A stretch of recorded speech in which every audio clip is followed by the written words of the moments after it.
guys, pwede na tayong umuwi. Sa susunod naman yung kabila kasi ang init na.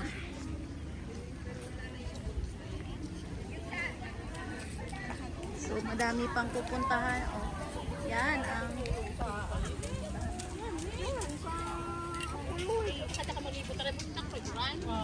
mayroon pong picture taking ng bride. Yan.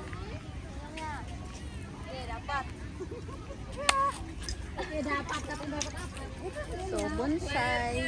So yan oh. Maganda po yung bonsai dito. Yan, at doon po yung attraction ng tourist attraction ng pagoda ng Chinese Garden. So